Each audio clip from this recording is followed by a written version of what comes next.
InsyaAllah kita mula dengan Ummul Quran Al-Fatihah. A'udzubillahi minasyaitanirrajim. Bismillahirrahmanirrahim. Alhamdulillahi Rabbil Alamin. Ar-Rahmanirrahim. Maliki yawmiddin.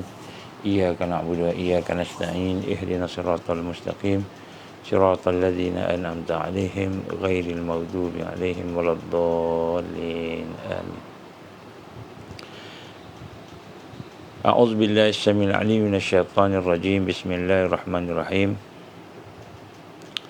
إن الحمد لله نحمده ونستعينه ونستهديه ونستغفره ونعوذ بالله من شرور أنفسنا ومن سيئات أعمالنا من يهده الله فلا مضل له ومن يضلل فلا هادي له أشهد أن لا إله إلا الله وحده لا شريك له وأشهد أن محمدا عبده ورسوله قال رب اشرح لي صدري ويسر لي أمري واحلل عقدة من لساني yafqahu qawli rabbi zidni ilman amma ba'.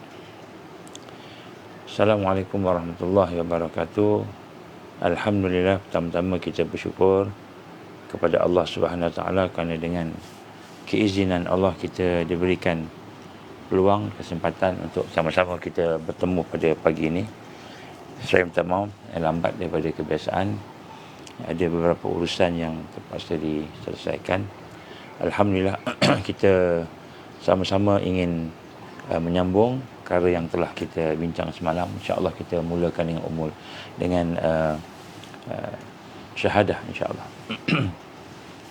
Bismillahirrahmanirrahim. Bismillahirrahmanirrahim. Bismillahirrahmanirrahim. Ashhadu an la ilaha illallah wa ashhadu anna Muhammadar Rasulullah. أشهد أن لا إله إلا الله وأشهد أن محمدا رسول الله أشهد أن لا إله إلا الله وأشهد أن محمدا رسول الله اللهم صل على سيدنا محمد وعلى آل سيدنا محمد كما صليت على سيدنا إبراهيم وعلى آل سيدنا إبراهيم وبارك على سيدنا محمد وعلى آل سيدنا محمد كما باركت على سيدنا إبراهيم وعلى آل سيدنا إبراهيم في العالمين إنك حميد مجيد. Alhamdulillah. Tuan-tuan dan puan, insyaAllah pada pagi ini kita akan sambung sikit apa yang telah kita bincang semalam berkenaan dengan mengenal zat Allah, ataupun kita kata mentauhidkan zat Allah Subhanahu Wa Taala. Dan mentauhidkan zat Allah itu kita sama-sama akan melihat dalam konsep macam mana caranya, bagaimana caranya. Jadi pertama kita akan ulang kaji sikit tentang peringkat-peringkat mentauhidkan zat Allah Subhanahu Wa Taala itu. Ma'rifatul zat, dia ada 3 peringkat, 3 keadaan. Yang pertama disebut at-tafriqah. At-tafriqah ini keadaan orang yang bila dia melihat sesuatu, menyaksikan sesuatu itu, maka dia akan melihat itu adalah milik Allah. Ini peringkat yang pertama, tafriqah. Maknanya kita melihat semua yang ada di hadapan kita, kita melihat semua yang ada di keliling kita, qada dan qadar, maka kita akan melihat itu semua merupakan kepunyaan Allah. Jadi bila kita melihat itu merupakan kepunyaan Allah, maka kita akan merasakan satu perasaan dalam diri kita bahawa Allah SWT itu ada. Allah itu ada. Allah itu wujud. Dan Allah itu wujud, Allah itu ada. Dan segala yang ada ni adalah milik Allah. Itu peringkat pertama. Bila kita dah mula nak mengenal Allah ni. Mengenal Allah, kita akan kata lillahi ma fis samawati wa ma fil ard. Kepunyaan Allah lah segala apa yang ada di langit, segala apa yang ada di bumi. So peringkat pertama untuk kita nak mentauhidkan zat Allah ini ialah kita memerhatikan bahawa setiap sesuatu itu adalah merupakan milik Allah. Ini merupakan orang yang bermula jalan untuk nak mentauhidkan Allah itu. Tetapi pada peringkat ini, tafriqah ini, peringkat ini digambarkan bahawa walaupun dia merasakan bahawa Allah itu ada, tetapi dalam hati dia masih ada lagi perasaan-perasaan yang lain pun ada, hakikatnya gitu. Iaitu dia juga merasa bahawa diri dia ada. Diri dia ada juga. Jadi sebenarnya dirinya tidak ada. Dirinya itu diadakan. Diri itu diwujudkan. Itu. Jadi hakikatnya ada tu, hakikatnya hanyalah Allah saja. Wujud ni Allah sahaja. Begitu. Tetapi dalam hati dia masih lagi merasai bahawa Allah itu ada, dan walaupun dalam keadaan begitu, dia merasakan juga bahawa Allah itu dekat. Jadi Allah punya, semua yang ada ni Allah punya, dan kemudian Allah tu dekat. Ini peringkat dia rasa Allah dekat. Seperti dia mengatakan dalam surah Al-Fatihah, kita kata iyyaka na'budu, iyyaka na'budu, hanya kepada engkau lah aku menyembah. Aku menyembah. Iyyaka na'budu, maknanya dia ada rasa aku menyembah, dia rasa Allah. Jadi ada 3 rasa. Rasa aku pun ada, rasa menyembah tu pun ada, sembahan tu, sembahyang tu, amal tu, dan kemudian rasa Allah ada. Jadi peringkat ini adalah merupakan peringkat di mana seseorang itu merasakan bahawa semua ini milik Allah, dan semua ini dekat, segalanya amat dekat dengan Allah, tetapi dia masih ada rasa-rasa yang bahawa makhluk ni wujud, macam tu. Sebenarnya perasaan yang sepatutnya makhluk ni bukan wujud, makhluk ni diwujudkan. Makhluk tidak hidup, makhluk ini dihidupkan, begitu.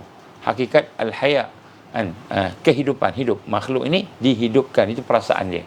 Sepatutnya begitu. Kemudian dia akan proses sehinggalah dia akan meningkatkan diri dia dalam satu peringkat disebut al-jam'u. Al-jam'u ini itu maknanya dia akan menyaksikan sesuatu dengan mata kepalanya dan hatinya itu. Dia tahu semua ini milik Allah. Dia tahu Allah amat dekat, dan hatinya Allah dekat sangat. Kita dah bincang benda ni, saya cuma ulang ni yang kuliah-kuliah yang lepas. Dan juga dia akan merasakan bahawa kita ni tak boleh terlepas daripada Allah. Ini perasaan kedua. Ini mengenal Allah yang kedua. Tak boleh lepas. Maknanya walaupun kita ni kata kita ni ada perkara ni ada, semua ni makhluk ni ada, bukannya diadakan, bukan dihidupkan, tapi ada tadi. Dia rasa dia tak boleh terlepas daripada Allah. Ini lebih dekat lagi daripada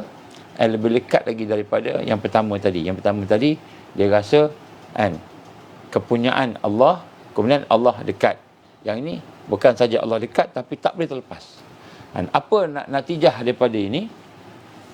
Natijah daripada ini ialah dia akan merasakan bahawa dia melihat sesuatu itu, maka dia akan nampak di situ ada qudrah, iradah, ilmu, hayat, ada sifat-sifat Allah. Jadi dia melihat sesuatu, dia akan nampak sifat Allah bersama dengan makhluk itu. Makhluk itu menzahirkan sifat Allah. Dia akan nampaklah. Jadi inilah digambarkan bagaimana seseorang itu dia dah mula disebut sebagai al-jam'u. Jam'u ni maknanya dia dah mula melihat satu benda Allah yang punya, kemudian Allah dekat, kemudian tak boleh terlepas daripada sifat Allah. Sedangkan sifat Allah itu merupakan sentiasa ada. Ilmu Allah sentiasa ada, tak boleh terlepas. Walaupun satu saat. Tapi yang ini dia kejap ingat, kejap lupa, kejap ingat, kejap lupa. Dan kemudian peringkat yang ketiga disebut al-jam'ul jam'ah. Al-jam'ul jama'. Al-jam'ul jama' iaitu di mana peringkat ini menuju kepada kesempurnaan untuk kenal Allah. Kenal zat Allah. Dia tidak lagi melihat sesuatu itu, melainkan dia akan melihat pencipta. Dia akan melihat sesuatu, dia tak nampak yang itu sahaja. Yang itu dia nampaklah makhluk, matanya nampak makhluk, tapi sebenarnya hakikat yang dia lihat dalam hati itu adalah dia melihat pencipta, melihat Allah, sifat Allah, perbuatan Allah, zat Allah. Zat Allah tak boleh nampak dengan mata, tapi dia boleh merasai kewujudan wajibul wujud, zat yang wajib wujud. Jadi ini peringkat yang paling tinggi lah. Orang-orang yang luar biasa, maknanya dia melihat sesuatu sebelum dia melihat pokok. Dia dah kenal Allah dulu. Dia dah dekat dengan Allah dulu. Dah tahu sifat Allah. Maknanya dia tahu Allah Subhanahu Wa Taala yang menzahirkan pokok itu. Pokok itu mazhar, menzahirkan Allah. Maknanya Allah lah. Hakikatnya itu ialah Allah. Jadi kita dah bincangkan semalam bagaimana cara untuk nak mengesahkan Allah ni daripada 3 peringkat tadi itu. Ialah dengan kita memandang dengan mata kepala kita, mata kasar kita, dan kemudian kita memandang dengan mata hati kita bahawa tidak ada yang mawjud, ini bahagian zat Allah, tidak ada yang wujud, tidak ada yang mawjud di dalam kewujudan ini, dalam apa yang ada ini, kecuali hanyalah Allah. Kecuali hanyalah Allah. Maknanya kita sebut kat sini bahawa kita melihat sesuatu yang kita tengok tu adalah Allah Subhanahu Wa Taala sebenarnya.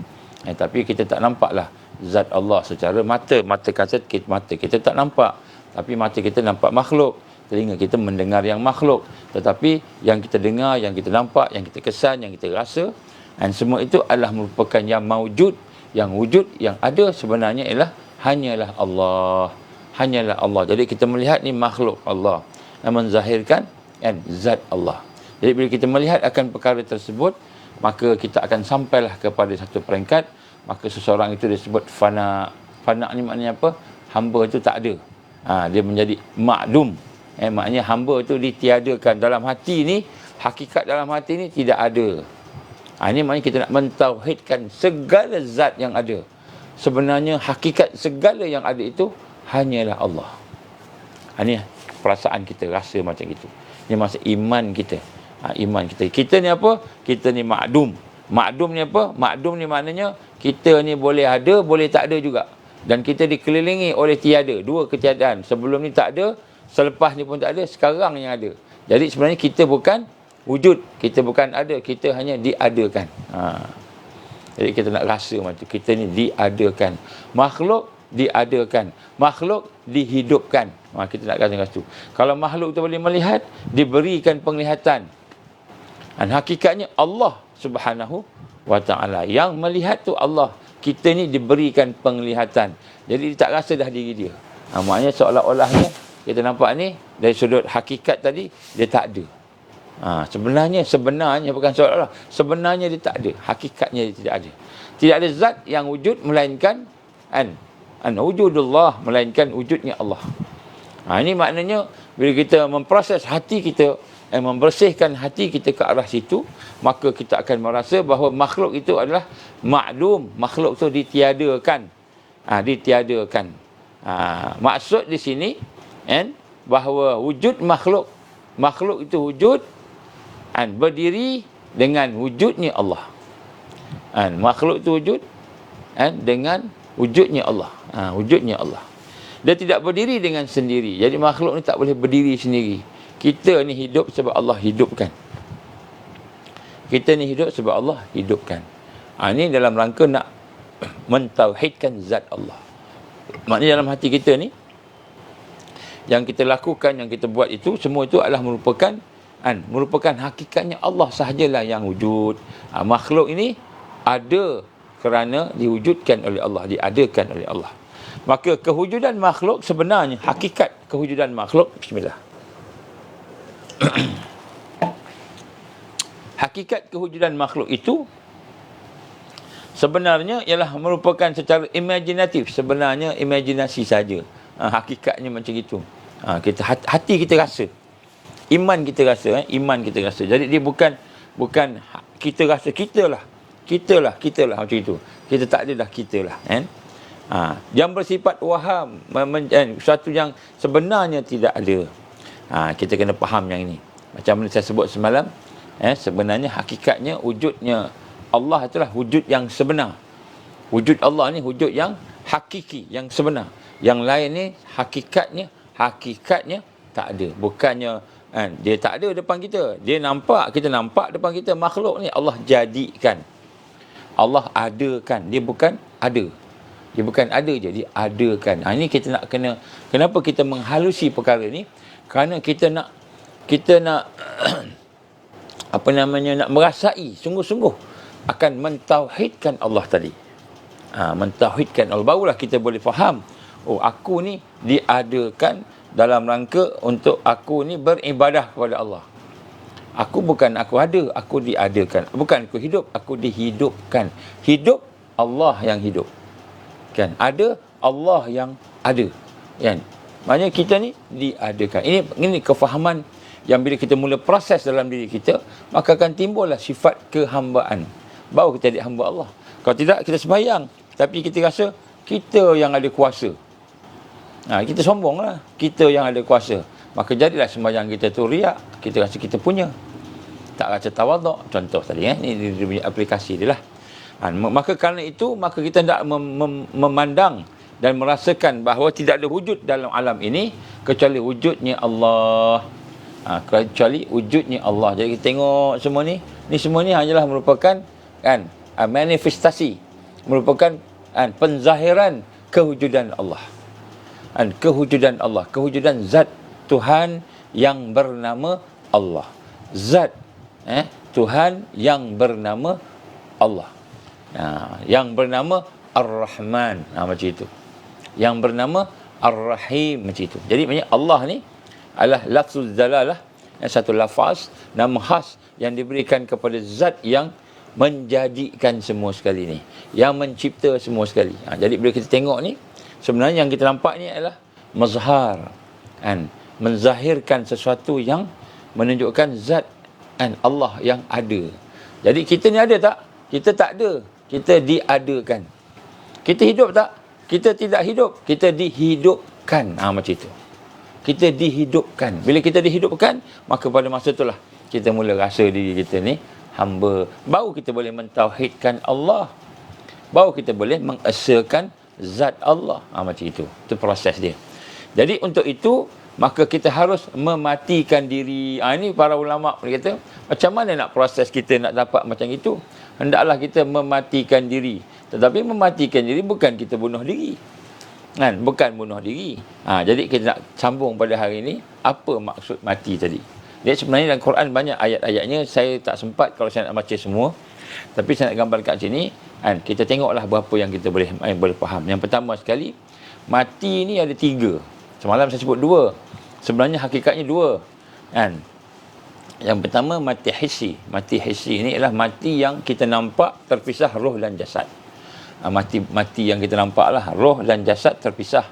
Maknanya roh tu dah tak berkuasa ke atas mata. Mata dah tak boleh nampak. Kenapa? Roh dah dicabut. Telinga dah tak boleh mendengar kerana roh dah dicabut. Jadi sebenarnya yang mendengar, melihat tu roh. Bila dia duduk di dalam jasad, maka roh ada dalam jasad, maka ketika itulah mata boleh melihat. Mata ni boleh melihat, mata kasar ni. Telinga boleh mendengar. Lidah boleh bercakap. Tangan boleh bergeraknya bila ada roh dalam ni. Jadi bila roh tak ada, maknanya roh Allah cabut dah sampai ajal, maka roh itu akan dicabut daripada tubuh badan manusia ini. Maka manusia ini dia tidak boleh dah, mata dah tak boleh nak nampak, roh dah tak boleh kontrol dah mata, nak buka, nak tutup, nak bercakap dah tak boleh. Kenapa? Roh dah dicabut. Ini maknanya mati yang kita nampak, roh dan jasad dipisahkan oleh Allah. Ini kematian yang kita nampak, kita sebut mati hari ni lah. Itu mati yang hissi ya. Hissi ni maknanya yang nampak lah, benda yang kita boleh nampak. Yang kedua ialah mati dari sudut mati, kalau orang Indonesia panggil mati suri ya. Kalau kita koma, bahasa Malaysia ni koma. Koma ni maknanya dia hidup pun tak, mati pun tak, dia tak boleh. Ini orang yang koma lah. Yang sakit dia tak sedar. Walaupun ada nyawanya nampak, dia punya nafasnya bernafas, mungkin dia perlukan makanan lagi sebagainya, tapi dia tak boleh hidup, tak boleh hidup. Ini maknanya mati, ini koma lah. Ini sebenarnya tidak dikira mati yang dimaksudkan mati hissi tadi tu kan. Mati yang dia masih hidup tapi tak boleh berfungsi macam mana biasa. Mati yang kita maksudkan di sini ialah mati maknawi. Mati maknawi ini maknanya ialah jasad masih hidup, jasad masih hidup, tetapi nafsunya, nafsu kita ni, syahwat kita tu dimatikan. Begitu. Diri kita, roh kita tu kita matikan, tapi jasad masih hidup lagi. Ini disebut mati yang maknawi. Ketika seseorang itu mati, sama ada matinya hissi ataupun maknawi, maka sebenarnya pada masa itu hilanglah diri dia itu, wujud dia itu, melainkan wujudnya Allah. Maknanya hilanglah wujud ghairullah. Bila orang tu dah mati tadi, maka dia tak nampak dah apa yang ada kat depan dia, tak nampak dah, tak boleh mendengar dah. Maka kewujudan ghairullah tu tak ada, selain Allah tu tak ada, yang ada hanya Allah saja. Jadi itu maksud mati tadi. Jadi kalau macam dikatakan hissi, roh dah keluar daripada jasad, kemudian Roh tu boleh nampak, boleh apa dengan pandangan basirah dah tu, pandangan pendengaran basirah dia tu. Jadi dia tak boleh dah nak kontrol tubuh badan dia dah. Maknanya pada masa tu wujud yang ada hanyalah wujud Allah. Maka sebab itulah digambarkan oleh Rasulullah SAW, saya bacakan semalam hadis Nabi, an-nas niyamun fa iza matu intabahu. Manusia itu dalam keadaan tidur, kecuali apabila dia mati, fa iza matu, maka bila dia mati barulah dia terjaga. Barulah dia terjaga. Dan di sinilah dalam hadis yang lain Rasulullah sallallahu alaihi wasallam telah menyatakan dalam satu hadis kepada para sahabatnya, apa kata Nabi sallallahu alaihi wasallam. Kita turunkan sikit.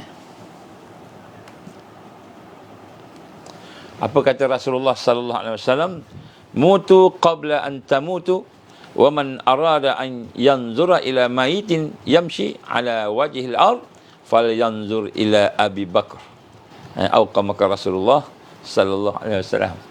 Jadi nak menunjukkan, Nabi nak menggambarkan contoh kita yang baik ni, orang yang fana ni, orang yang dalam keadaan memahami hakikat kehidupan dan kematian, hakikat Allah Subhanahu Wa Taala yang wujud, yang wajib wujud, yang benar-benar tu, macam mana sikap dia, sifat dia, macam mana perwatakan akhlak dia. Maka Nabi kata yang terbaik nak tengok ialah Abu Bakar. Matikanlah diri kamu, mutu qabla an tamutu, matikanlah diri kamu sebelum kamu mati. Dan siapa-siapa nak melihat mayat yang berjalan, mayat yang berjalan maknanya walaupun hidup, dari sudut kita boleh berjalan, gerak, makan, minum, tapi Nabi gambarkan sebagai mayat yang berjalan tadi di atas muka bumi. Lihatlah Abu Bakar. Maksudnya Abu Bakar ni bagaimana tawaduknya, rendah dirinya, pergantungannya, keyakinannya, segala sifat-sifat uluhiyah. Sifat uluhiyah ni apa? Contohnya cinta pada Allah, kecintaannya, hub, kecintaan dia kepada Allah. Kita kata ketakutan, khaufillah, takutnya pada Allah, pergantungan pada Allah, tawakkalnya pada Allah, harapannya pada Allah, raja'nya pada Allah.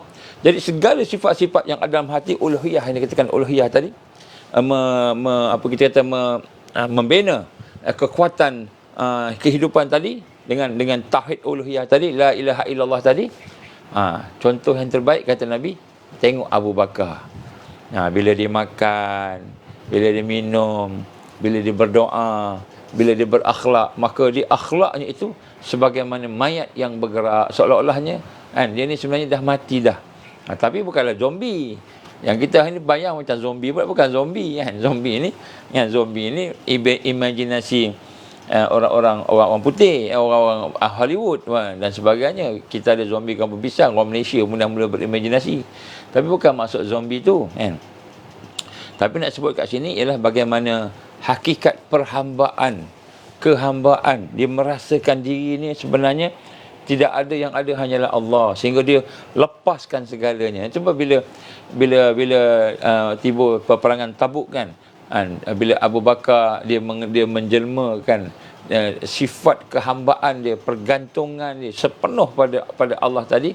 Bila dia kata, ya Rasulullah, aku serahkan semua harta aku ni, aku serahkan semua, rumah aku, tanah, semua serah kepadamu ya Rasulullah, untuk persiapan peperangan Tabuk kan. Kemudian Nabi kata, apa yang kamu tinggalkan untuk keluarga kamu? Aku hanya tinggalkan Allah dan Rasul. Nampak sampai peringkat macam tu. Maknanya seolah-olah tak ada apa dah dia. Bila Nabi suruh sedekah, dia sedekah semua. Dengan rumah dia pun sedekah. Maknanya rumah dia pun dia bagi, tanah dia bagi, semua sekali dia bagi. Allah wa Rasul dia tinggalkan. Tapi adakah Abu Bakar lepas tu miskin? Anaknya duduk di gelandangan, duduk di tak ada rumah? Tak ada, Allah bagikan. Allah tidak Allah jaga Abu Bakar tadi. Jadi nak sebut sini, mutu qabla an tamutu, matikanlah diri kamu sebelum kamu dimatikan, sebelum kamu mendapat kematian yang sebenar, hissi tadi.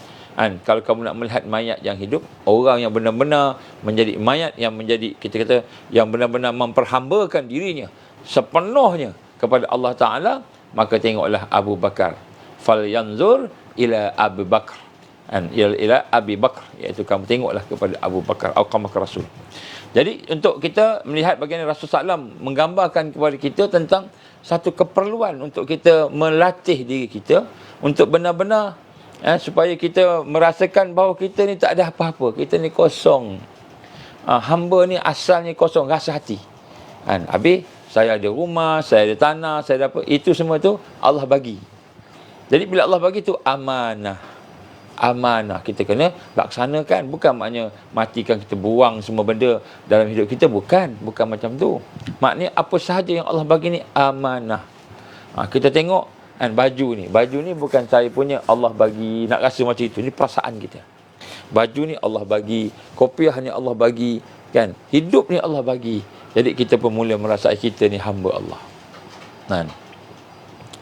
Itu dia punya natijah dia. Natijah proses tadi. Maka di sinilah kita melihat untuk mematikan diri kita sebelum mati tadi, maka ulama-ulama muhaqqiqin mengajar dan mendidik kita supaya kita belajar macam mana cara nak mati sebelum mati. Dan maksud di sini bukanlah bermakna kita bunuh diri kita. Bunuh diri kita bukan. Tetapi maksudnya belajar mati di sini ialah untuk kita menguasai, mematikan segala bentuk hawa nafsu, kehendak-kehendak hawa nafsu, sehingga kita boleh bertemu dengan Allah Subhanahu Wa Taala dalam keadaan kita betul-betul menyerah kepadanya. Betul-betul menyerah kepadanya. Jadi nak sebut sini, ini proses dia. Inilah perasaan Ahlus Sunnah wal Jamaah. Ahlus Sunnah wal Jamaah, dia rasa semuanya daripada Allah. Semuanya daripada Allah. Perbuatannya itu daripada Allah, sifat daripada Allah, semua Allah bagi. Jadi adakah lepas tu lepas ni kita tak boleh, kita tak perlu tak apa mencuri apa, semua daripada Allah, mencuri tak apa, buat jahat tak apa, bukan macam itu, kan? Tapi maksud di sini ialah kita kena letakkan syariat di depan, sebab Allah memerintahkan kita mematuhi syariat. Syariat kena ada. Bukan kita boleh buat apa saja, tak. Maknanya kita kena ikut syariat. Allah suruh perintah, kita patuh. Jadi tanda kita hamba Allah, kita akan patuh semua perintah Allah. Kita akan tinggal semua larangan Allah. Bila Allah SWT larang, kita tinggalkan. Itu tanda kita hamba Allah.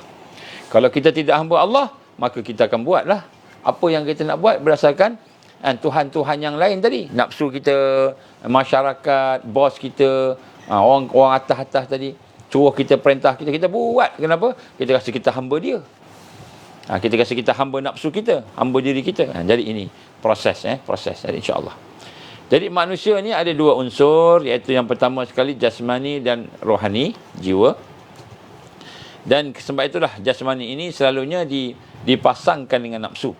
Dipasangkan dengan nafsu, dengan suatu yang kita dapat sifatnya itu seperti yang kita nampak lah. Dan kedua unsur ini akan bersatu di dalam diri manusia itu. Ada pengaruh-pengaruhnya lah. Maka yang digambarkan di sini, yang dimaksudkan di sini ialah matikan diri kamu sebelum kamu mati. Maknanya kamu fanakan diri kamu, kamu hilangkan diri kamu, maklum, kamu tiadakan diri kamu sebelum kamu mati, sebelum mati yang disebut mati hissi tadi. Dan jangan sampai terlihat adanya diri. Jangan sampai terlihat adanya diri. Maknanya kalau kita beramal, kita rasa kitalah yang pandai, kitalah yang beramal, kitalah yang kuatnya. Kita rasa kita. Jadi hilangkan kita tadi, hilangkan aku. Jangan sampai terlihat aku dalam diri kita ini. Ini hati kita. Saya sebut ni masalah rohiyah, masalah roh, masalah hati. Ini bukan syariat, masalah fizikal. Fizikal masih ada. Ya, sebab itulah hakikat dengan syariat dia mesti berjalan serentak. Kita tak boleh campurkan dia. Kita berjalan serentak. Maknanya yang syariatnya fizikal masih ada, kan? Tapi yang hati ni pun ada juga. Jadi hatinya rasa kita bukan aku. Aku adalah Allah. Ni sampai peringkat macam tu orang sebut kan. Tapi aku adalah Allah ni bukan maknanya Allah dalam diri kita, bukan maksudnya begitu. Aku ni tak ada hakikatnya gitu. Aku ni tak ada, yang ada hanya Allah, macam itu. Aku tak ada, yang ada hanya Allah. Itu hati rasa gitu. Dari sudut rohiyah. Tapi dari sudut fizikal kan ada syariat. Jadi kalau aku hamba Allah, maka fizikal aku kena ikut perintah Allah, macam itu. Macam itu. Jadi kalau orang yang mengatakan aku adalah Allah, tu salah ke betul? Salah. Kenapa salah? Sebab kita bukan Allah. Kalau kita kata aku ni Allah, maka yang itu kita telah menjasadkan Allah Subhanahu Wa Taala, mana boleh, kan? Laisa kamitslihi syai'un, tak sama Allah dengan makhluk. Aku makhluk. Aku ni makhluk. Tapi hakikatnya aku tak ada. Yang ada hanyalah Allah. Aku tak boleh melihat, melainkan Allah bagi aku penglihatan. Allah, kuasa Allah bagi aku melihat. Iradah Allah, ilmu Allah, hayat, sama, basar, semua sifat Allah. Allah yang bagi kita melihat. Allah yang bagi menang. Kita nak rasa sebenarnya, kan, Allah dekat sangat dengan kita. Kan, kita rasa Allah dekat sangat dengan kita, sehingga kita melihat ni pun dengan kuasa Allah. Allah izin, dengan izin Allah, iradah Allah, kudrah Allah. Maknanya bukan kita sebenarnya Allah. Itu hati kita rasa. Tapi mata kita, kan, fizikal kita makhluk. Ini makhluk, kita ni makhluk. Kan, adakah hati, roh kita tu pun makhluk Allah jadikan. Kan, Allah jadikan daripada cahaya yang apa itu cerita lain lah. Allah jadikan. Jadi kita nak ada satu sempadan. Sempadan apa? Sempadan yang pertama, Khalik. Khalik ni pencipta. Allah zat yang maha bersempurna tadi, dengan kita makhluk yang dijadikan. Jadi kita kena pisahkan tu. Itu kena pisahkan. Tapi perasaan kita nak rasa bahawa hakikatnya sebenarnya kita tak ada. Yang ada hanyalah Allah. Itu maksud mematikan nafs. Mematikan nafsu kita. Mematikan nafsu kita. Ini dalam rangka kita nak faham tauhid zat, mentauhidkan zat Allah. Baru kita boleh mentauhidkan zat Allah. Maka gambar ni disebutkan oleh para istilah orang sufi lah. Bunuhlah diri kamu sendiri. Maknanya bunuh diri kamu ni maknanya apa? Kan, nafsu tadilah. Nafsu bukanlah bunuh diri, cocok diri kita fizikal. Tak, ni kita cakap pasal hati, roh. Dan keluarlah dari tempat kediaman kamu. Maknanya keluarlah. Maknanya kita tak ada sebenarnya. Kita tak ada dah. Maka orang yang sampai kepada mati yang maknawi ini, orang yang sampai kepada kematian maknawi, mati dalam bentuk nafsu diri tadi, mati dalam bentuk nafs dia, jiwa dia tadi, maka seluruh nafsunya itu akan mengalami proses kematian. Maknanya amarah dia. Maka tidak adalah dia nak ikut dah amarah dia. Nafsu amarah. Nafsu amarah dia tak nak ikut dah. Namanya amarah ni apa? Ikut buat apa-apa tanpa fikir, buat je. Ataupun nafsu lawamah. Lawamah ni apa pula? Lawamah ni maknanya nafsu yang dia boleh kontrol tapi masih lagi seronok dengan maksiat, lepas tu menyesal. Buat dosa menyesal, buat dosa menyesal. Maka akan hilanglah nafsu amarah, lawamah dan sawalat. Sawalat ni apa pula? Sawalat ni ialah kita nampak indah nafsu itu sehingga kita ikut nafsu. Kita nampak indah, keindahan pada nafsu, kita follow, ikut je nafsu. Kenapa? Kerana lama-lama dia akan mengalami proses kematian. Jadi yang kita nak matikan tu nafsu yang ni, bukan nafsu mutmainnah, bukan. Nafsu mutmainnah kita nak, kan? Memang Allah perintahkan, ya ayyuhatuhan nafsul mutmainnah irji'i ila rabbika radiyatan mardiyah. Wahai orang yang punya jiwa yang tenang bersama Allah. Macam mana dia boleh tenang bersama Allah? Setelah dia merasakan bahawa diri dia hamba, dia tak ada apa-apa, aku lemah, aku daif, aku terbatas, aku hina, aku fakir. Dia rasa diri dia hamba, maka dia bergantung pada Allah sepenuhnya. Hati ni bergantung pada Allah sepenuhnya. Hati ni mengharap pada Allah 100% sepenuhnya. Hati ni yakin pada Allah sepenuhnya, maksud al-iman. Ini maksud al-iman. Maknanya hati itu 100% dengan Allah. Inilah hakikat kalimah la ilaha illallah. Maknanya hati kita tu bergantung pada Allah sepenuhnya, sayang pada Allah sepenuhnya, tunduk kepada Allah sepenuhnya, redha kepada Allah sepenuhnya, sabar kepada Allah sepenuhnya. Itu maknanya la ilaha illallah, la ilaha illallah. Sehingga kita akan melakukan sesuatu bukan kerana keinginan kita. Kita lakukan sesuatu kerana Allah. Jadi kita buat sesuatu tu bukan lagi lahir daripada keinginan. Bila kita sembahyang, contohnya, sembahyang kerana kita nak sembahyang. Kita nak sembahyang, maknanya ada mood sembahyang, kita pun sembahyang. Tak ada mood sembahyang, kita tak sembahyang. Itu macam sembahyang kerana nafsu. Masih lagi sembahyang kerana nafsu. Kerana keinginan kita, kerana hajat kita. Mungkin kita sembahyang duha, kita pun tak putus-putus sembahyang duha. Kenapa sembahyang duha? Allah kata sembahyang duha kaya. Boleh kaya. Sembahyang duha dapat rezeki banyak. Maka kita pun sembahyang duha. Sembahyang duha kerana nak dapat rezeki. Kerana nak dapat rezeki. Kerana nak kaya. Maka sembahyang duha tu ikut nafsu. Kerana keinginan. Bukan kerana Allah. Jadi lepas apabila kita memahami akan hakikat tadi tu, kita tak jadi dah sembahyang duha kerana nak kaya. Walaupun Allah bagi kaya, Allah bagi. Kalau Allah nak bagi, Allah bagi. Tapi tak jadi dah kerana keinginan aku, tapi kerana Allah, lillahi ta'ala terus. Ini maksudnya mentauhidkan. Jadi nafsu yang digambarkan, nafsu amarah tu hilang. Nafsu lawamah hilang. Jadi hilang ni maknanya mati. Itu maksud mati tu. Nafsu sawalat hilang. Maksudnya apa? Nafsu yang nak ikut saja apa dia nak. Kita nak makan, kita makan. Nak minum, minum. Jadi kita tak ada dah buat sesuatu kerana mood. Ada mood, ada buat. Tak ada mood, tak buat. Macam itu. Tapi buat kerana Allah. Kerana Allah. Faqad. Semata-mata. Ini maknanya, apabila kita telah sampai kepada proses mati yang maknawi. Jadi mati yang maknawi ni, bukanlah mati kita nak mati bunuh diri, fizikal kita tak. Mati nak membuang nafsu amarah, nafsu lawamah, nafsu sawalat. Ini 3 ni. Nafsu sawalat ni apa? Terpikat dengan fizikal. Terpikat dengan makhluk. Itu nafsu sawalat. Dia terpikat. Dia nampak indah. Nampak indah. Makhluk nampak indah. Dia tak nampak keindahan, kehebatan, keagungan, kesempurnaan. Allah tak nampak. Dia nampak keindahan makhluk. Itu sawalat. Itu sawalat. Jadi nafsu ini juga akan hilang apabila dia kata tadi dia mematikan diri dia. Mematikan diri, mematikan nafsu tadi. 3 benda ni. 3 nafsu ni. Jadi kita akan tengok nanti kemudian nafsu lawamah secara detail. Apa benda lawamah ni? Apa benda amarah ni? Apa benda sawalat ni? Ini 3 benda yang kita akan tengok. Nafsu-nafsu yang lepas tu kita berhajat kepadanya. Itu perjalanan menuju kepada Allah. Jadi akhirnya nafsu-nafsu itu akan habis. Nafsu itu dikuasai.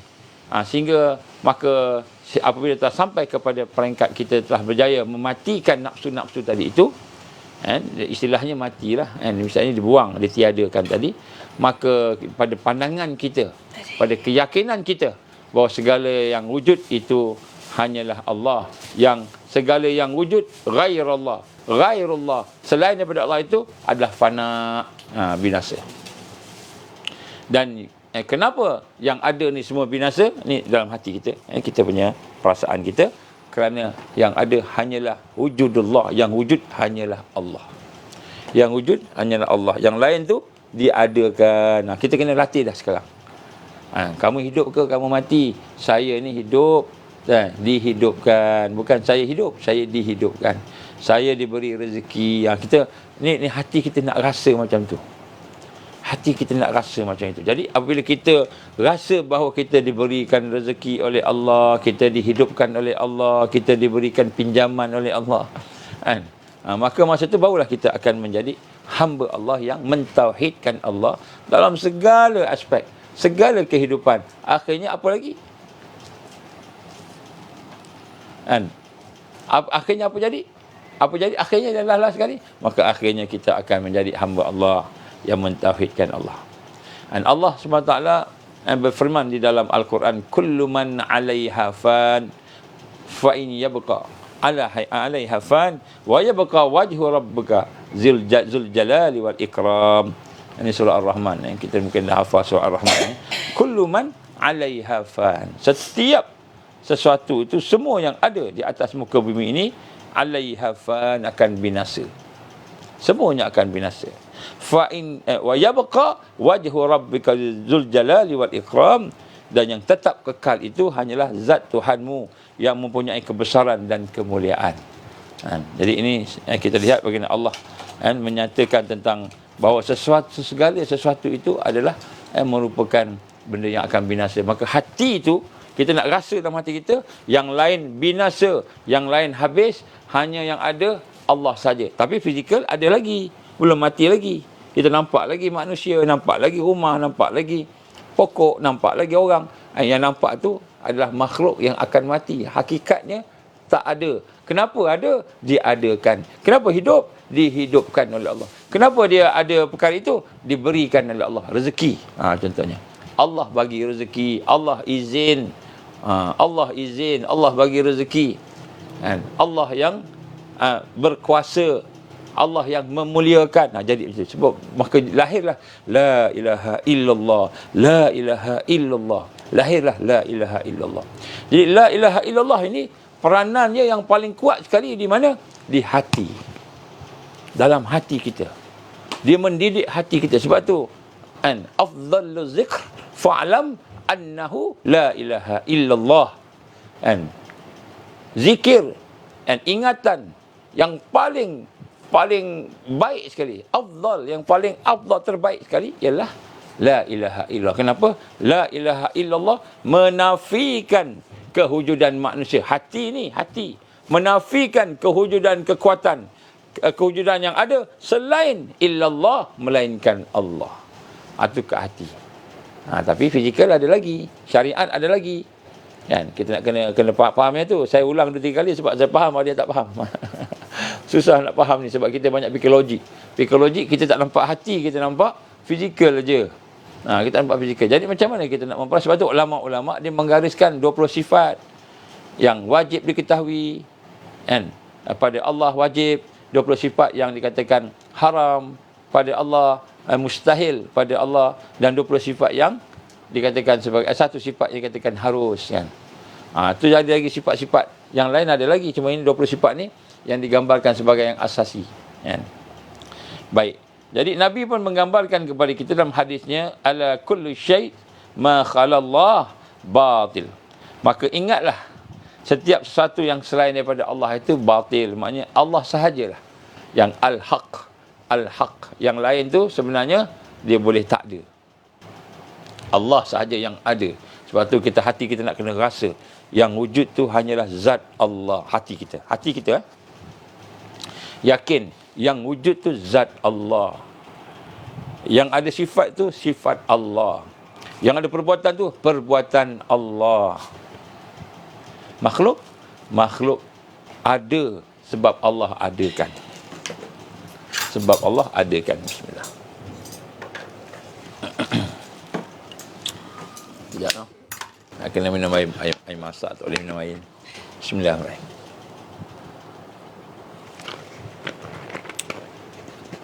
Boleh no? Jadi saya nak sebut ni dalam konteks tarbiyah rohiyah. Kita nak tengok hati kita macam mana. Dari sinilah akan terbina kekuatan yang lain. Kekuatan yang lain. Persiapan akhir zaman bermula dengan mentauhidkan Allah. Bermula dengan mentauhidkan Allah. Bila kita mentauhidkan Allah, tauhidkan zatnya, tauhidkan sifatnya, namanya, tauhidkan perbuatannya. Bermula daripada mentauhidkan Allah, maka persiapan-persiapan yang lain datang. Prepping lah apa semua datang lepas tu. Sebelum kita sebut prepping, kena tauhidkan Allah dulu.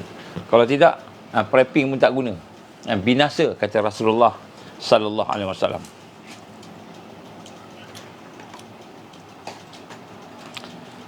Ulama-ulama menghuraikan daripada surah Ar-Rahman tadi, kullu man 'alaiha fan wa yabqa wajhu rabbika dzil jalali wal ikram. Setiap satu itu adalah binasa, melainkan yang tetap kekal itulah merupakan wajah Allah, Allah, zat Allah. Zat Allah tadi yang mempunyai kebesaran dan kemuliaan. Maka para ulama muhaqqiqin yang menyatakan bahawa bermula tiap-tiap sesuatu itu, sama ada haiwan ke, ataupun manusia ke, ataupun tumbuh-tumbuhan ke, yang tersusun dari zat dan sifatnya akan binasa. Masa dahulu, masa sekarang, dan masa akan datang. Setiap masa dia boleh binasa. Dan yang kekal hanyalah zat Allah yang ada kebesaran dan kemuliaan.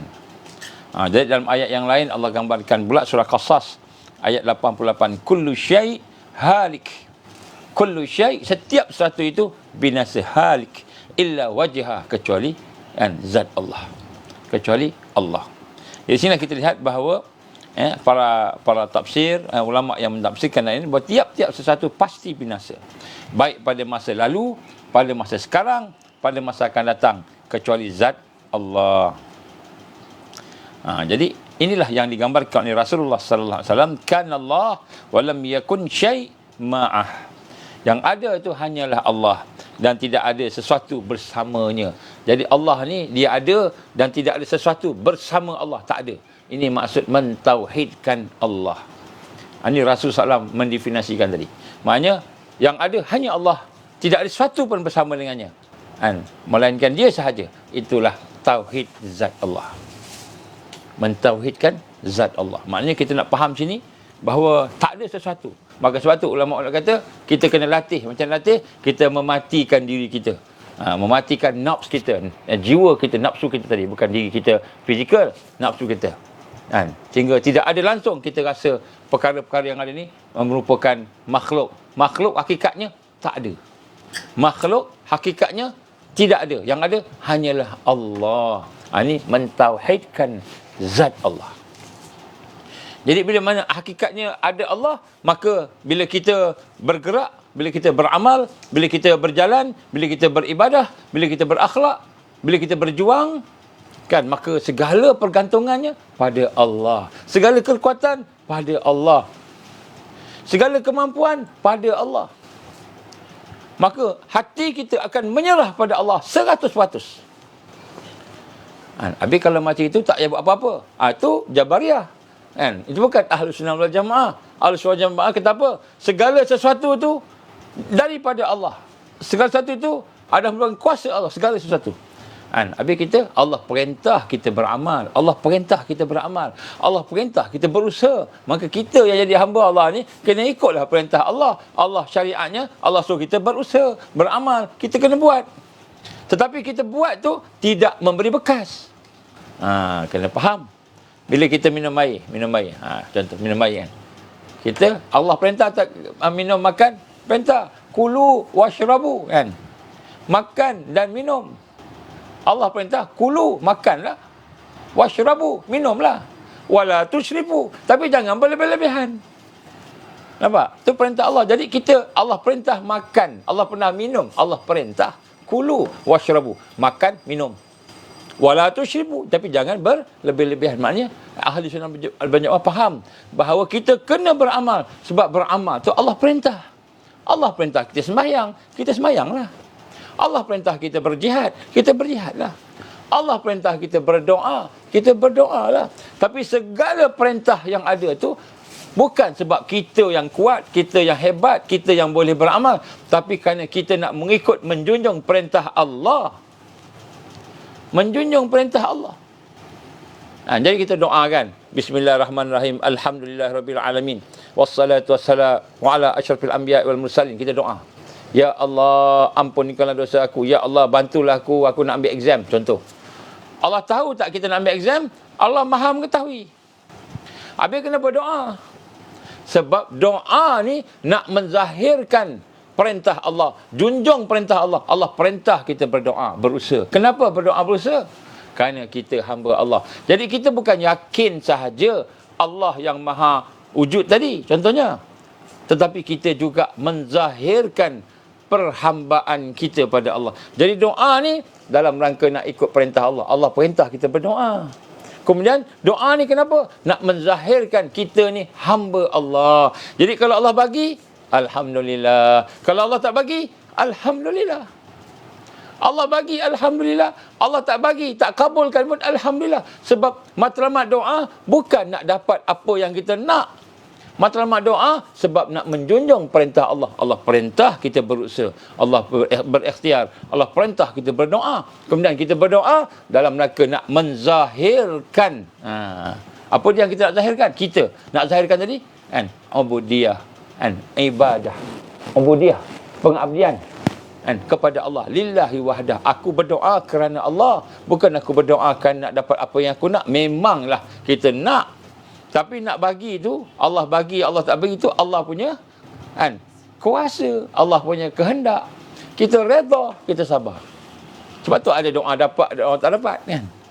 Jadi yang tak dapat, kita sabar. Yang sabar tu hamba Allah. Yang dapat, kita syukur. Syukur tu pun hamba Allah. Nampak? Jadi, bila kita membetulkan tauhid kita tadi, benar-benar sifat uluhiyah, pergantungan kita sepenuhnya pada Allah. Kita tak rasa Ahli sunnah wal jamaah kata apa? Kita boleh makan tak? Makan. Kita makan nasi, minum air. Tapi bukan makan tu yang memberi kenyang. Bukan. Allah yang bagi kenyang. Tidak ada bekas. Tidak ada sebab-sebab yang kita lakukan. Semua tidak memberi bekas. Yang berbekas hanyalah Allah. Itu mana? An absolute power pada Allah. Absolute power pada Allah. Allah yang berkuasa. Kudrah. Allah yang maha kudrah. Maha berkuasa. Allah yang maha menghendaki. Iradah. Semua Allah. Kita tak boleh kata, saya ada kehendak, saya ada hajat. Tapi hajat saya tak boleh lebih hajat Allah. Apa yang Allah kehendaki, itu yang akan berlaku. Apa yang saya kehendaki, belum tahu berlaku. Tapi kenapa saya ada kehendak? Kalau gitu tak payahlah. Tak. Allah perintah kita suruh pilih. Allah kata apa? Wahadainahun najdain. Di hadapan kamu ada dua jalan. Pilih jalan yang Islam. Jangan pilih yang bukan Islam. Allah perintah kita. Jadi kita sebagai hamba menjunjung perintah dia. Mengikut syariat yang Allah telah tetapkan. Syariat Muhammad sallallahu alaihi wasallam. Kita ikut perintah dia. Tapi hati kita tetap kita rasa Allah yang maha berkuasa. Allah yang ada, kita tak ada hakikatnya. Kita hanya mengikut perintah macam itu. Macam kita kata pen lah. Kita ada kertas. Kita ada kertas, kemudian kita ada pen. Kita tulis. Yang tulis tu pen ke orang? Kita kata yang tulis tu orang lah, yang penulis tu. Pen tu sebagai alat nak tulis saja. Kan? Dia duduk, dia diam, dia apa tu? Tu kan. Jadi itulah hakikatnya. Yang berkuasa, yang memberi, yang berkuasa, yang berkehendak, semua tu Allah. Kita hanyalah makhluk yang tak ada, yang ikut apa yang Allah kehendaki. Apa yang Allah kehendaki. Jadi hakikatnya tak ada. Kita tak ada. Itu hakikat tu. Maksud hakikatnya kita tak ada. Jadi nak kena faham. Inilah yang maksud mentauhidkan Allah. Jadi bila kita boleh mentauhidkan Allah tadi, dengan cara kita mematikan kewujudan kita, dengan kita merasai kewujudan yang hakiki, yang sebenar, wujudullah. Jadi kita nampak manusia, ini adalah menzahirkan zat Allah. Kita nampak manusia, menzahirkan sifat Allah. Nampak manusia, menzahirkan perbuatan Allah. Itu maksud mentauhidkan Allah. Mentauhidkan zatnya, mentauhidkan sifatnya, mentauhidkan perbuatannya. Maka kewujudan kepada makhluk itu adalah merupakan kewujudan yang tiada, disebut ma'dum. Itu kewujudan yang hanya imajinasi, khayalan dan sebagainya. Jadi ini perkara yang saya nak sampaikan, insya-Allah. Bismillah.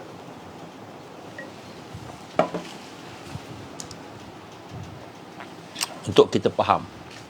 Jadi bila kita memahami akan hal ini, maka jadilah akidah kita itu akidah yang qawiyun amin, yang kuat dan mempunyai amanah, yang boleh melaksanakan amanah.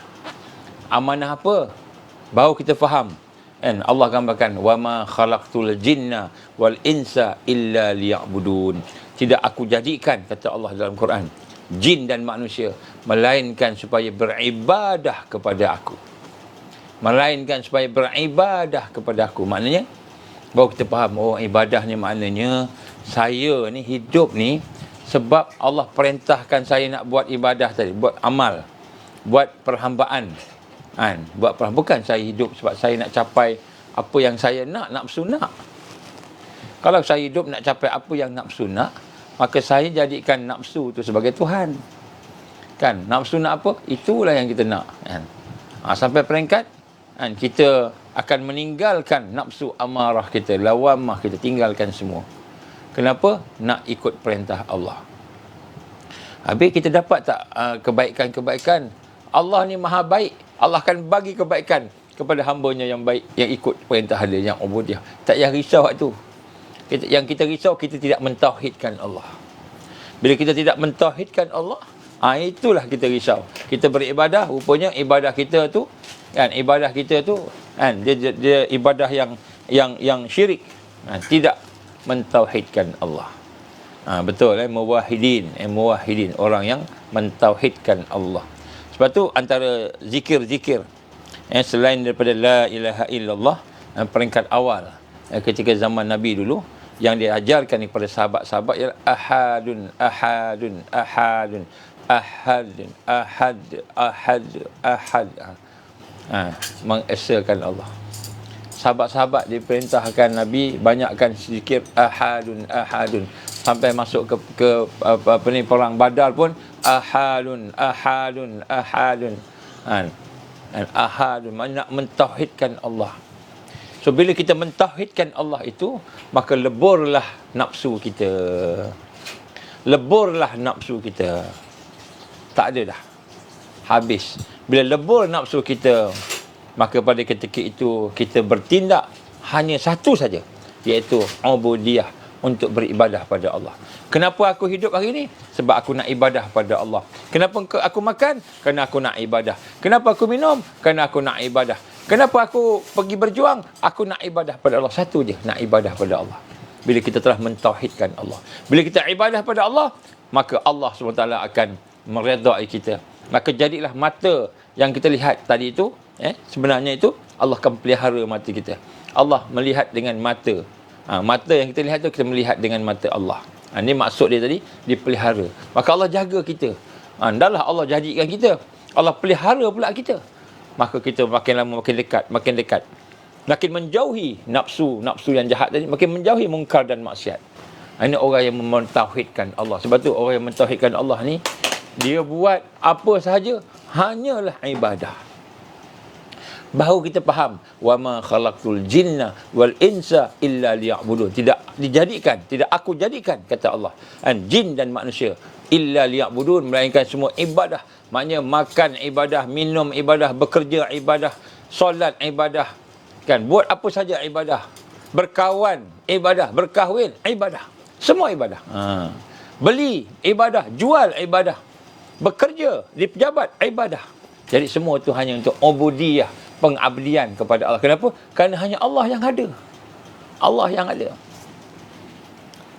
Kita bayangkan satu benda sekarang ni. Katalah kita tutup mata. Semua tutup mata. Yang tengah mandu jangan tutup mata. Kalau mandu tutup mata, sekejap lagi langgar pula depan. Kalau tengah mandu jangan tutup mata. Orang duduk relax, tutup mata lah, kan. Duduk kan. Sebab ada kawan-kawan kita sambil memandu, dia dengar kuliah kita ni, kan. Itu jangan. Cuba kita bayangkan kita tutup mata. Apa kita nampak?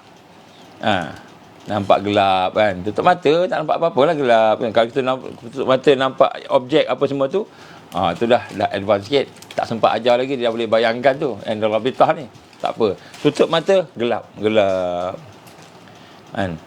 Kita bayangkan kita tak ada. Aku tak ada. Hati, aku tak ada sekarang. Aku tak ada. Kita bayangkan kita tak ada. Kemudian kita bayangkan barulah kita ada. Kan? Baru ada tangan. Kita buka mata kita, ada tangan, tengok kaki, tengok diri kita, wajah kita. Maka aku tak ada. Tadi aku tak ada, sekarang aku diadakan. Kita nak bayangkan, nak faham ni. Aku diadakan. Bila aku diadakan, maka tangan aku ni Allah jadikan. Aku tak ada, Allah jadikan untuk apa? Untuk ubudiyah, untuk beribadah.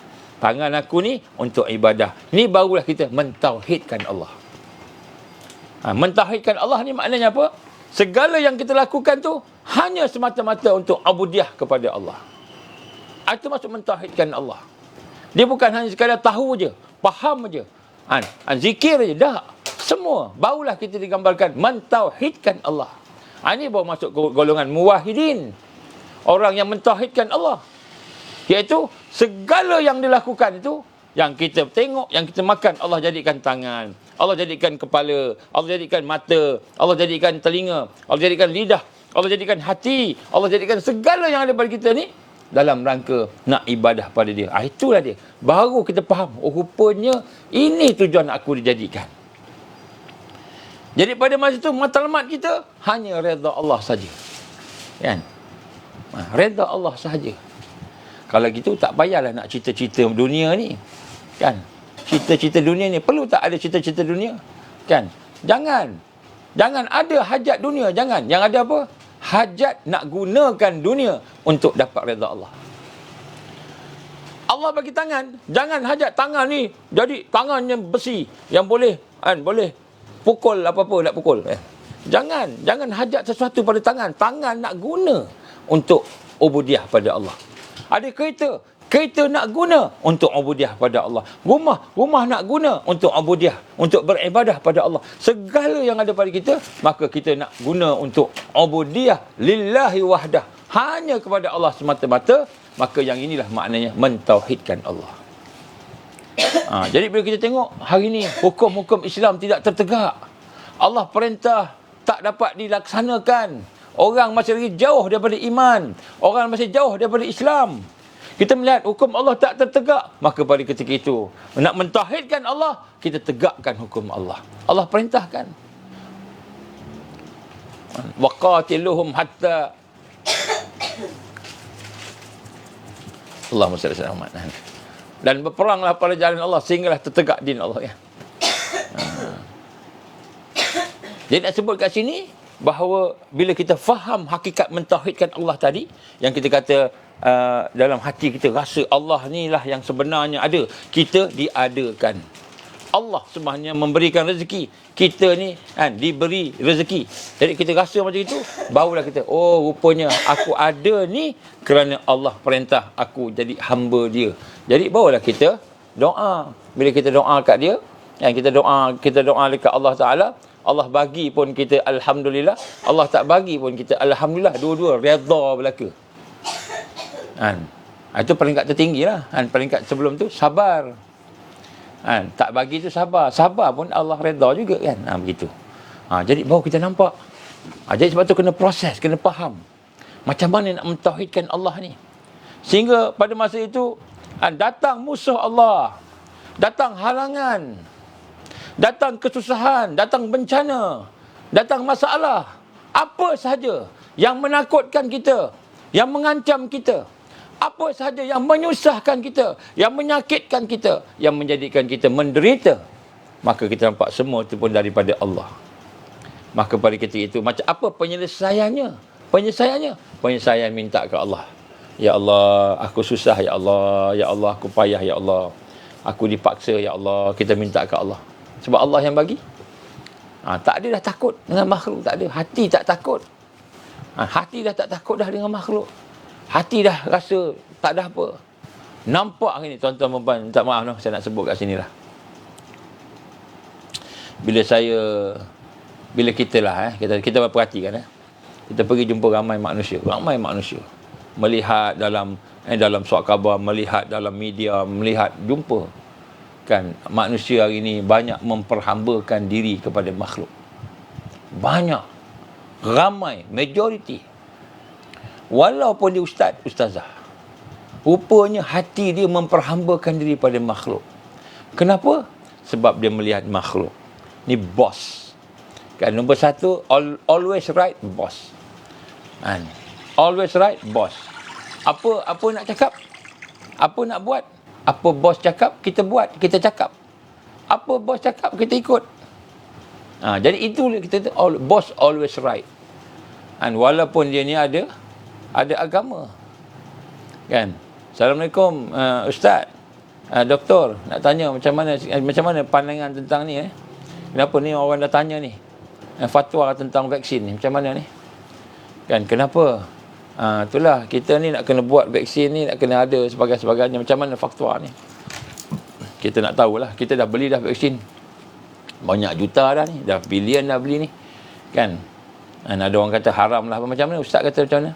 Apa pandangan Ustaz? Bos nak saya cakap macam mana? Bos nak saya cakap macam mana? Kajilah, tengok kok ada ayat Quran kita ni darurat ni, kena ambil ni. Oh, darurat dah? Darurat. Okay, tak apa, kita guna darurat. Guna darurat, dia cari ayat Quran, dia cari hadis yang dengan darurat. Kenapa? Bos cakap. Kalau tak ikut cakap bos apa? Bismillah. Kalau bos cakap dia tak dengar, sekejap lagi dia kena pecat. Dia kena pecat. Tak dapat dah jusah. Jusah tak dapat dah. Jusah ni tertinggi lah. Tak dapat lah. Sultan dia, tuanku. Assalamualaikum. Assalamualaikum Ustaz. Saya nak tanya sikit ni, Ustaz, pandangan sikit. better nak buat satu projek ni. Projek ni begini. Apa pandangan Ustaz? Oh, tak apa tuanku, boleh tuanku. Ada hadis Nabi sebut begini, tak apa. Dalam keadaan darurat, dalam keadaan tak apa, boleh. Kalau dia kata, minta maaf tuanku, yang ini tak boleh. Kenapa? Allah sebut begini. Sehari tuanku pun, tak apa, terima kasih. Top, letak, terus sampai surat, berhenti kerja. Ganti orang lain pula. Yang boleh cakap, boleh. Jadi bila saya tengok ramai, itu yang ada ilmu. Yang tak ada ilmu, masyarakat memperhambakan diri kepada makhluk. Dia menyembah Allah, sembahyang. Puasa, buat. Quran, baca, sedap dia baca Quran. Tapi hati dia tidak mentauhidkan Allah. Ada syirik kat situ. Ada syirik, dia lebih mengutamakan makhluk. Sebab dia tidak memproses akidah dia dengan kehidupan yang betul. Sehingga akhirnya, arus kata apa? Arus yang ada syirik. Arus yang ada jahiliah. Arus yang ada cinta dunia. Arus yang ada menderhaka ke Allah. Maka dia pun ikut sama. Atas alasan kenapa? Itu orang ramai buat. Kita pun kena buat lah juga. Tak ada dah. Nak ikat dengan akidah, tak ada dah. Tak ada dah. Perbuatan dia berdasarkan orang buat apa. Orang buat apa dia? Dia tak ada nak fikir bahawa orang buat tu betul, tak betul, tak fikir dah. Kenapa? Tidak mentauhidkan Allah. Jadi sebab tu kita nak kena rasa macam itu. Kan? Hari ni, orang-orang yang jenis-jenis berpegang dengan prinsip ni, sikit sangat. Minta maaf saya pergi ke Putrajaya. Tengok balik, perasan balik, perhati balik. Subhanallah. Kan? Dengan bos ni tunduk, cakap pun tunduk, tawaduk, rendah diri. Bos suruh buat apa, boleh. Ataupun kalau bos tak suruh, yang ada pengaruh. Dulu prinsipnya tak boleh. Kan? Tak boleh. Tiba-tiba boleh. Okey macam okey pula. Dulu kata tak boleh. Kan, contoh kan, pejuang kita ni. Sebab tu saya bimbang sangat. Kan, kita kata kita kena menentang kemungkaran, kita kena menentang maksiat, kita kena menentang ISA, kita kena menentang SOSMA, POKA, apa-apa sajalah. Benda yang zalim ni kita kena menentang. Dan menentanglah pun duduk kat jalan raya gini-gini gitu-gitu sebagainya. Tiba-tiba duduk dekat tempat-tempat yang diberikan tawaran-tawaran dan hajat kepada tawaran tadi. Tak apa, boleh. Bagus, betul lah. Tak ada ISA ni susah. Dia jadi macam tu. Minta maaf tak ada sangkut paut dengan siapa-siapa ni. Saya cuma nak bawa sini bagaimana hati kita ni masih lagi meletakkan makhluk paling tinggi. Kenapa? Sebab kita tidak mentauhidkan Allah. Kita tak mentauhidkan Allah. Tidak benar-benar berpegang dengan bahawa kita ni makhluk Allah, hamba Allah. Jadi ini sebab tu proses ni penting. Walaupun nampak macam saya kata ini orang tasawuf ni, ini orang tasawuf ni, ini bukan tidak ada syariat ni, ini semua hadis palsu, hadis dhaif. Ini semua keterangan-keterangan ulama-ulama kampung ni.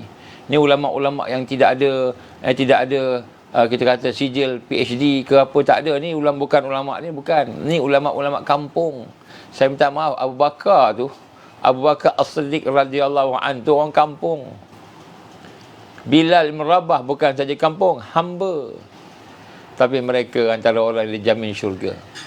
Kita yang berbangga dengan universiti ni, ada degree, ada apa, syurga, belum tahu. Jadi kita tak kena rasa. Jadi sebab tu apabila kita kata kesimpulan yang kita nak adakan sini bahawa segala yang wujud, segala yang ada, zat yang ada, jisim yang kita nampak, makhluk ni yang ada ni, disandarkan kepada wujudullah yang hakiki, yang sebenar. Maknanya segala yang ada ni bersandar kepada wujudullah. Jadi sebab tu ulama-ulama tasawuf mengajar kita proses supaya kita rasa kita tak ada. Memang betul kita tak ada pun, hakikatnya begitu. Hakikat kita tak ada. Kita ni diadakan.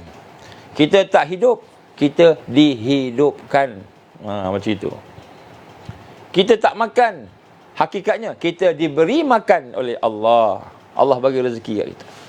Jadi kita nak melihat di sini bahawa bagaimana apabila kita memahami akan hal tersebut, maka makhluk itu, kita ini terletak di antara dua adam, dua ketiadaan, iaitu kita tidak wujud sebelumnya dan kita tidak wujud selepasnya, dan sekarang ni pun kita tidak wujud, melainkan Allah wujudkan. Maka tidak ada yang wujud dengan berdiri dengan sendiri, tidak ada yang berdiri dengan sendiri melainkan dengan wujudullah.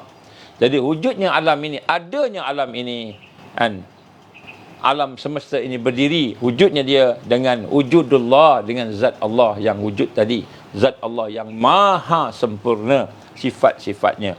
Maka sebab itulah tidak ada wujud yang sungguh-sungguh. Macam mimpi lah, kita kata kita ni macam mimpi, tidak sungguh-sungguh.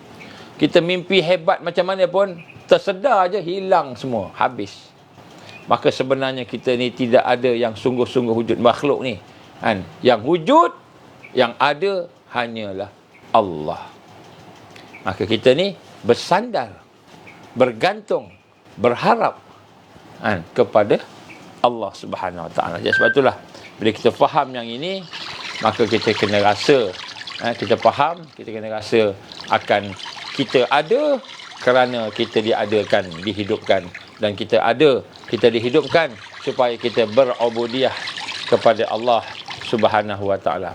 Kita diperintahkan untuk berubudiah kepada Allah Subhanahu Wa Taala, sehingga pada masa itu akhirnya kita akan menjadi hamba Allah Subhanahu Wa Taala. Ini perintah Allah. Jadi sebab tu kita nak kena membetulkan tauhid kita. Orang yang betul tauhid ni, insya-Allah dia akan berubudiah, beribadah kepada Allah dengan betul. Barulah bila dia angkat tangan Allahu Akbar, semayang. Bila semayang ni pertama sekali timbul perasaan Alhamdulillahi Rabbil Alamin. Pujian pada Allah. Puji pada Allah. Kenapa puji pada Allah? Kerana Allah izin dia sembayang. Allah izin dia sembayang. Dia sembayang bukan sebab dia terror, bukan sebab dia imam, bukan sebab dia pakar, bukan sebab dia sihat, tapi Allah bagi dia sembayang. Maka dia sembayang dengan merasai kemuliaan Allah, keagungan Allah, kehebatan Allah, dan dia rasa diri hamba. Dia tunduk, dia rendah diri, dia fakir, dia minta ke Allah, dia rasa perasaan hamba. Ini baru mentauhidkan Allah. Jadi kita bukan hanya diperintahkan untuk mengenal Allah, mentauhidkan Allah, mengetahui tentang sifat Allah semua tu, tapi kita juga diperintah untuk menzahirkan perhambaan kepada Allah. Kita kena jadi hamba. Jangan kita tahu Allah ada tapi kita jadi macam iblis.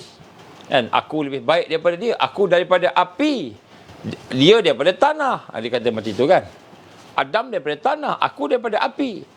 Walaupun dia hamba Allah, tapi dia telah menzahirkan sifat sombong, takbur sebagai Tuhan. Allah murkalah. Allah murkalah. Kita hari ini nak kena rasa menzahirkan perhambaan kita. Dan sebab tu bila doa ni, tujuan utama doa bukan nak dapat apa yang kita minta walaupun kita nak. Tujuan utama doa menjunjung perintah Allah. Allah perintah kita berdoa. Ud'u ni astajib lakum. Ud'u ni doa. Allah, aku akan perkenan. Allah perintah doa. Kita doa sebab Allah perintah kita doa. Kita hamba, kita pun doa, minta kepada Allah. Dan kemudian kita minta pada Allah. Kenapa kita minta pada Allah? Menzahirkan perhambaan kita. Menzahirkan kita ni hamba. Menzahirkan kita ni fakir, perlukan Allah. Menzahirkan kita ni lemah, perlukan daripada Allah. Menzahirkan kita ni hina, perlukan pada Allah. Menzahirkan perhambaan. Jadi doa ni bukan nak dapat apa yang kita nak. Siapa doa nak dapat apa yang dia nak, maka dia akan tertipu. Dia paksa Allah nak juga. Aku nak ya Allah, aku nak ya Allah, aku nak. Padahal Allah SWT tidak berkehendaki itu. Allah nak bagi sesuatu yang lebih baik. Dia nak yang tu juga. Allah nak bagi yang lebih baik. Jadi bila kita doa ni, sebenarnya hakikatnya doa tu pahala. Doa tu kepala kepada Ibadah. Baru kita faham. Oh, patutlah. Sebelum ni aku doa ada masa dapat.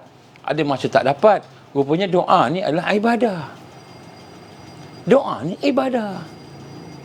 Bukan doa ni kita nak sesuatu. Sebab tu contohnya tuan-tuan, jangan kita membuat tandingan-tandingan yang syirik. Contoh, kita kata baca Bismillahirrahmanirrahim 11 kali, maka akan sembuh. Kita baca contohnya dada kita sakit. Bismillahirrahmanirrahim, Bismillahirrahmanirrahim, Bismillahirrahmanirrahim, Bismillahirrahmanirrahim, Bismillahirrahmanirrahim, Bismillahirrahmanirrahim, Bismillahirrahmanirrahim, Bismillahirrahmanirrahim, Bismillahirrahmanirrahim, Bismillahirrahmanirrahim, Bismillahirrahmanirrahim. 11 kali kita baca. Sembuh. Kita pun, besok sakit kita baca lagi Bismillah. Kita rasa yang menyembuhkan kita Bismillah. Sebenarnya yang menyembuhkan Allah. Habis Bismillah ni sebagai apa? Bismillah ni doa. Usaha, doa. Kan? Kita baca doa yang Nabi ajar. Usaha. Doa yang Nabi ajar, doa yang ulama-ulama kita ajar. Itu doa yang mereka dah amalkan, yang ada dia punya kebaikan sebagainya. Kita tiru, kita contohilah, kita tiru contoh. Kerana itu doa-doa yang baiklah orang yang soleh-soleh ni. Maka kita baca doa tu, tapi yang menyembuhkan bukan doa tu, yang menyembuhkan Allah. Doa ni apa? Usaha. Itu sebagai doa, usaha. Doa ni sebahagian daripada usaha, dan usaha ni Allah perintah kat kita. Jadi bila kita doa, kita baca sama macam kita minta ke Allah. Macam itu. Jadi hakikatnya Allah. Makhluk boleh memberi bekas, makhluk tidak boleh memberi bekas. Apa pun yang kita buat sebenarnya bukan kita yang bagi jadi benda tu. Walaupun benda tu nampak jadi, tapi Allah yang bagi jadi. Ini baru dia mentauhidkan zat Allah, sifat Allah, perbuatan Allah. Baru kita boleh mentauhidkan. Dan bila kita mentauhidkan zat Allah, perbuatan Allah, sifat Allah, perbuatan Allah tadi, maka ketika itulah jadilah kita seorang yang memperhambakan diri kepada Allah semata-mata. Barulah kalimah syahadah kita tu berfungsi. La ilaha illallah, asyhadu an la ilaha illallah, wa asyhadu anna Muhammadar Rasulullah. Baru dia berfungsi. Jadi ini untuk kita cuba menghayati. Jadi sebab tu kita gambarkan tadi, menghayati ni kita sebut tadi, kita perlu ada proses untuk mematikan nafsu kita. Nafsu apa? Amarah. Amarah ni apa? Dia tak kira apa saja, dia nak ikut, nak buat dia. Lawamah. Lawamah ni apa? Lawamah ni nafsu yang masih lagi banyak lalai. Buat jahat, menyesal. Buat jahat, menyesal, bertaubat. Dan nafsu sawalat. Sawalat ni apa? Nafsu yang jenis tengok benda makhluk ni, dia nampak indah pada makhluk. Indah kat makhluk aja. Dia tak nampak keindahan, kehebatan, kesempurnaan Allah Subhanahu wa ta'ala. Jadi nafsu-nafsu inilah yang nak dimatikan. Dimatikan punya yang nak dihabiskan. Kita nak kawal dia habis. Macam itu. Baru kita boleh mentauhidkan Allah. Bila kita boleh mentauhidkan Allah, datanglah ujian. Kita bersedia. Insya-Allah. Kita akan bersedia. Dajjal nak keluar ni, kita bersedia. Jadi tak takut. Sebab tu kadang-kadang kita bila bincang tentang akhir zaman ni, ramai orang takut. Takut ke apa? Kalau kita takut kat makhluk, maka kita gagal dalam mentauhidkan Allah. Kalau kita takut, kita terkeluar daripada garisan orang yang syarak, yang soleh, itu takut yang sebenar. Takut kita ni tak dipilih oleh Allah untuk bersama dengan para al-mahdiyin. Itu takut yang benar. Takut Allah tak bagi hidayah kat kita, bimbang, ya Allah, lemah aku, dosa aku, keaiban aku, banyak benda yang kurang pada aku ni. Ya Allah, aku bimbang, nanti kau tak bagi hidayah. Takut tu. Bukan takut Dajjal datang tu. Bukan takut bencana tu. Habis kalau ada bencana susah macam mana? Susah, sabar. Kita sabar. Takut kita tak sabar macam itu. Tak sabar dengan ujian Allah. Itu yang kita bimbang. Sampai trauma kita. Sampai kita jadi rasa stres kita, kerana kita meletakkan hati kita pada makhluk. Stres lah, kita takut benda ni, takut benda tu kan, stres. Tapi kalau kita tak pada Allah, dia jadi kekuatan. Jadi kita kena betul-betul mentauhidkan Allah, barulah kita boleh beramal, beribadah sepenuhnya.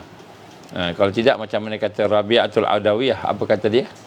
Kita perlukan pada istighfar, kita perlukan istighfar pada istighfar kita. Kita baca istighfar, tapi kita perlukan istighfar untuk istighfar. Sebab istighfar itu bersama dengan syirik kepada Allah. Syirik kepada Allah Subhanahu Wa Taala. Itulah insya-Allah sikit sebanyak. Mudah-mudahan Allah ampunkan dosa kita, mudah-mudahan Allah berikan kekuatan kepada kita insya-Allah.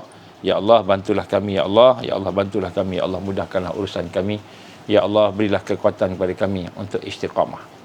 Untuk istiqamah di atas jalan dakwah, tarbiyah dan jihad. Hari ini ramai orang yang mengikut arus, walaupun dia soleh, walaupun dia nampak berilmu, tetapi oleh kerana tidak memproses diri dia dengan akidah yang betul, maka akhirnya dia pun terperangkap dengan perkara-perkara tersebut insya-Allah.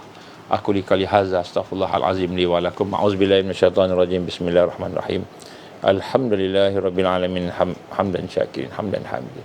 Wassalatu wassalamu ala asyrafil anbiya wal mursalin wa ala alihi washabbihi ajmain.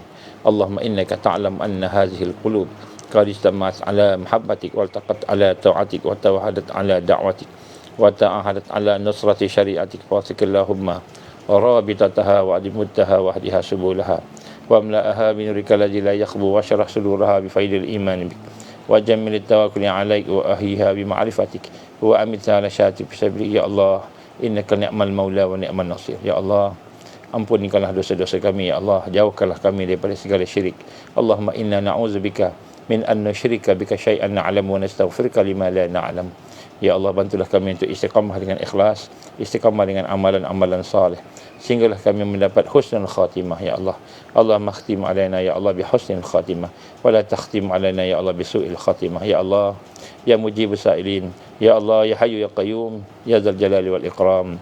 Allahumma ja'alna minal mu'minina haqqan, Allahumma ja'alna minal muttaqina haqqan, Allahumma ja'alna minal muhsinina haqqan, Allahumma ja'alna minal muqarrabin, Allahumma ja'alna minal wasilin, Allahumma ja'alna minal arifin, Allahumma ja'alna minal muhibbin, Allahumma ja'alna minal siddiqin wasyuhada'i wassalihin, Allahumma ja'alna minal mahdiyin. Rabbana atmim lana nurana waghfir lana innaka ala kulli syai'in qadir. Rabbana hab lana min azwajina wa dhurriyyatina qurrata a'yun waj'alna lil muttaqina imaman. Rabbana atina fid dunya hasanah wa fil akhirati hasanah wa qina azaban nar. Wa sallallahu alaihi wasallam Muhammad wa ala alihi wa sahbihi wa baraka wa sallam. Subhana rabbika rabbil izzati amma yasifun. Wassalamu ala mursalin walhamdulillahi rabbil alamin. Subhanakallahumma wa bihamdika asyhadu an la ilaha illa anta astaghfiruka wa atubu ilaik. Bismillahirrahmanirrahim. Wal 'ashr innal insana lafi khusr illa allazina amanu wa 'amilus solihat wa tawassaw bil haqqi wa tawassaw bis sabr. Wabillahi taufiq wal hidayah. Assalamualaikum warahmatullahi wabarakatuh.